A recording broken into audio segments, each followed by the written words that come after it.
Roberto katoa. Brothers Danny and Roberto Jazz showed no emotion as survivor after survivor faced them in court today to detail the horrific impact their crimes have had on their lives. They were sentenced to terms of 16.5 years and 17 years for their 69 convictions on drugging and sex charges. The judge said anything less wouldn't do justice to their 23 victims. Juliet Speedy was in court. Sophie Brown, one of the 23 brave survivors of the Jazz brothers. You stole my right to autonomy over my own body away from me, and for those things I'll never forgive you. She waived her right to name suppression and is the only woman we can show.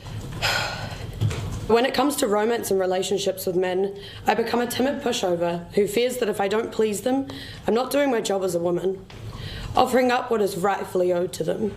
She was drugged and assaulted 6 years ago by father of two, Danny Jazz, who appeared today to have a black eye. I believe you have a daughter. She will be 19 one day. You've made sure that she continues to live in a world where women are exploited. She continues to live in a world full of men like you. 7 other women came to court today to deliver powerful victim impact statements to the two sexual predators who looked them in the eye with no reaction or emotion. Your disregard towards women is disgusting. The 2 women who broke this case open stood together and spoke, drugged and violated by Roberto Jazz when they were both just 18. That night you took my innocence when you decided to violate my innocent young body.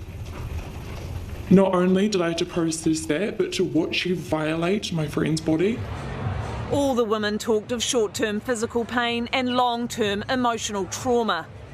Danny, I feel utterly sad for you and what you're going to experience, and your sentence will never be able to get myself back to the way I was prior to the event. One was read to the court by a support person. When I go out, I feel apprehensive and on edge when there are any males around me, and I am constantly checking to ensure that no one is standing too close that they could drug my drinks. The court heard today that the Jazz brothers still have zero remorse for their years of sexual offending, and they certainly appeared arrogant and dismissive throughout their 2-month trial earlier this year. Judge Mabey didn't hold back when handing down their sentence. Neither of you have expressed any remorse or empathy or understanding or feelings. The victims and their families weeping in court as he spoke. Your predatory and heartless offending driven by arrogance, misguided self-belief and a complete lack of respect for the rights of those you've offended against. And there was applause from the public gallery when Judge Mabey rejected the many references he received prior to sentencing, saying the Jazz brothers were of good character. You are not men of good character. You are sexual predators. Absolutely. The pair were supported in court today by their brother David and friends. Police commending and honouring all the women who came forward. Because of their courage, they have made our community a safer place. The Jazz brothers sentenced to crimes unprecedented in this country. Would you please stand down? After they stood down, the judge addressed the victims directly. It is now for you to move on as best you can.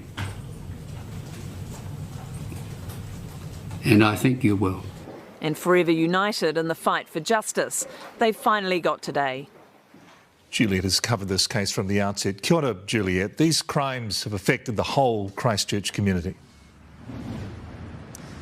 They really did, Mike. There was just shock and dismay, still is really, that something like this could happen here and over such a long period of time, and by 2 men who are relatively prominent figures in the hospitality industry down here and who the court heard today lived double lives. They were good friends and family to some, but then bold and brazen, violent sexual predators after dark. But look, in terms of the women, despite the enormous pain and suffering and trauma they've endured, they also spoke today about some of the positives and strength they have gained from this. One spoke about how she plans now to become a detective after working with the kind and compassionate police over so many years. One now works with victims and says she has a much more empathetic approach to life. Many have learned to live and love again. And I've just heard from the 18-year-old at the time of the offending who broke this case wide open, and she said that the courage felt today in court was profound, and she hopes the sentence handed down will set the precedent for punishing heinous crimes like this, and she also hopes it will reduce fear and sparking the kind of conversations that need to be had. Juliet Speedy live from Christchurch. Tēnā koe.